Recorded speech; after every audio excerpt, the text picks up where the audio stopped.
अस्सलाम वालेकुम, मैं हूं हसीब रबानी।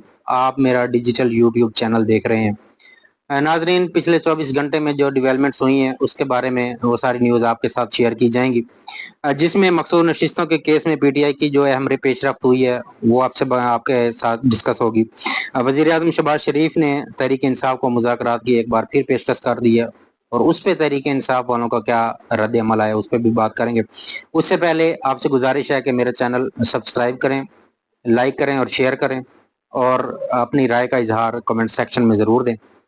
अच्छा जी, बात करते हैं सबसे पहले अमेरिकी कांग्रेस का पाकिस्तानी इंतखाबात 2024 की मुकम्मल और आजादाना तहकीकात का मुतालबा उन्होंने कर दिया है। उस पर हमारे पाकिस्तान के दफ्तर खारजा का रद्द अमल सामने आया है, उसके बारे में डिस्कस करते हैं। तर्जमान के मुताबिक पाकिस्तान ने अमरीकी ऐवान नुमाइंदगान में मंजूर करारदाद को नोट किया है। ताहम करारदाद की मंजूरी का वक्त और हालात दो तरफा ताल्लुकात मुस्बत मुहर्रकात से मुताबिकत नहीं रखते। तर्जमान ने कहा कि करारदाद पाकिस्तान में सियासी सूरत हाल और इंतखाबी अमल से नामुकम्मल वाकफियत का नतीजा है। तर्जमान दफ्तर खारजा पाकिस्तान दुनिया की दूसरी बड़ी पार्लिमानी जमहूरियत और पांचवी बड़ा जमहूरी मुल्क है। पाकिस्तान आइन और इंसानी हकूक को अहमियत देने का आज़म किए हुए है, और पाकिस्तान अपने कौमी मफाद में कानून की हुक्मरानी पर अमल करता है। तर्जमान दफ्तर खारजे के मुताबिक पाकिस्तान बाहिमी एहतराम और मफाहमत की बुनियाद पर तामीरी मुज़ाकरात और राबतों पर यकीन रखता है। ऐसी करारदादें ना तामीरी हैं और ना ही बामकसद। उम्मीद है अमरीकी कांग्रेस पाक अमरीका ताल्लुकात मजबूत बनाने में मुआविन किरदार अदा करेगी। तर्जमान दफ्तर खारजा ने कहा कि उम्मीद है अमरीकी कांग्रेस दोनों मुल्कों के अवाम के मफाद में बाहमी इश्तराक के शोबों पर तवज्जो दी जाएगी। ख्याल रहे कि अमरीकी ऐवान नुमाइंदगान ने पाकिस्तान के आम इंतखाबात की तहकीकात का मुतालबा कर दिया था। अमरीकी ऐवान नुमाइंदगान से 7 के मुकाबले में 368 वोटों से मंजूर नॉन बाइंडिंग करारदाद में कहा गया है कि 8 फरवरी के इलेक्शन में मुदाखलत और बेजाब्तगियों के दुआओं के आजादाना और गैर जानिबदाराना तहकीकात की जाए। अमरीकी हुकूमत इस नॉन बाइंडिंग करारदाद पर अमल करने की पाबंद नहीं है। अच्छा जी, अब बात करते हैं कि पाकिस्तान तहरीक इंसाफ ने सुप्रीम कोर्ट में मखसूस नशिस्तों के केस में फरीक बनने की दरख्वास्त दायर कर दी है। फुल कोर्ट में पार्टी बनने की दरख्वास्त पीटीआई और बैरिस्टर गौहर की जानिब से दायर की गई है। दरख्वास्त में कहा गया कि सुन्नी इत्तेहाद केस में तहरीक इंसाफ को फरीक बनाया जाए। सुन्नी इत्तेहाद कौंसिल की अपीलों की समाअत के दौरान इलेक्शन कमीशन ने पीटीआई पर इल्जामात लगाए हैं। इलेक्शन कमीशन के तहरीक इंसाफ के हवाले से इल्जामात हकायक के बरक्स हैं। दरख्वास्त में मौक़िफ़ इख्तियार किया गया, तहरीक इंसाफ सुन्नी इत्तेहाद कौंसिल को मखसूस नशिस्तों से महरूम रखा गया, जबकि इलेक्शन कमीशन ने दीगर सियासी जमातों में मखसूस नशिस्तें तकसीम कर दी हैं। दरख्वास्त में कहा गया है कि मखसूस नशिस्तों के लिए सुन्नी इत्तेहाद कौंसिल और तहरीक इंसाफ अहल है। मखसूस नशिस्तें दीगर सियासी जमातों को देना गैर आइनी है।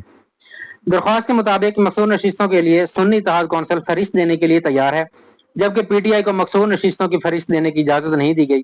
सुन्नी इत्तेहाद तहरीक इंसाफ की सीटें दीगर सियासी जमातों में बांटना अवाम की मंशा के खिलाफ होगा। दरख्वास्त में कहा गया है कि सुन्नी इत्तेहाद कौंसिल और तहरीक इंसाफ के दरमियान इत्तेहाद है।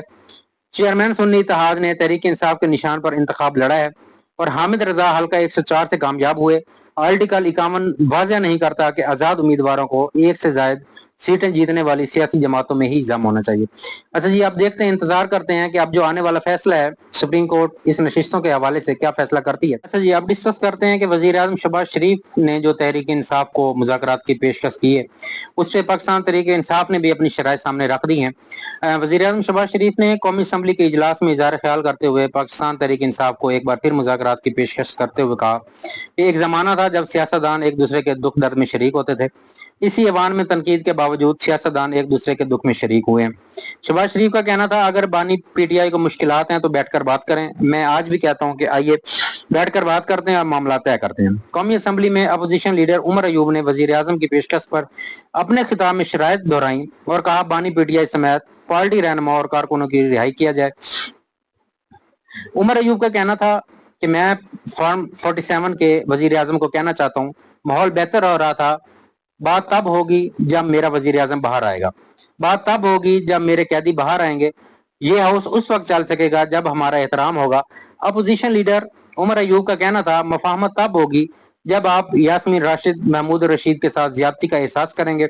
मफाहमत तब होगी जब आप हसन नियाजी के साथ ज्यादती का एहसास करेंगे। तो जनाब, जैसे वजीर आजम शहबाज शरीफ ने आपको मुज़ाकरात की पेशकश की है तो ये खुश आइंद बात है, जो कि आपकी तरफ से होना चाहिए था।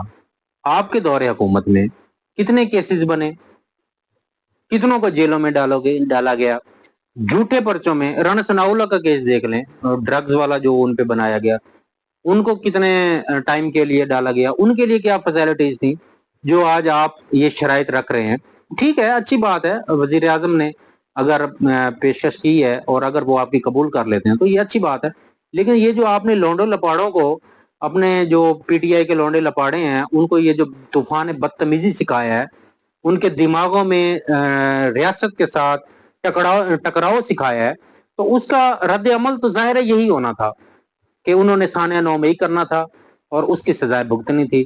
اب آپ کو یہ پریشانیوں کا سامنا ہے، مسائل کا سامنا ہے، اور اب آپ چاہتے ہیں کہ کوئی آپ سے مذاکرات کرنے کی پیشکش کرے اور آپ اپنی غیر ضروری جو آپ کے مطالبات ہیں وہ آپ ان کے سامنے پیش کریں۔ ناظرین، اگلے ویلاگ تک کے لیے اجازت دیجیے، اپنا خیال رکھیے، اللہ حافظ۔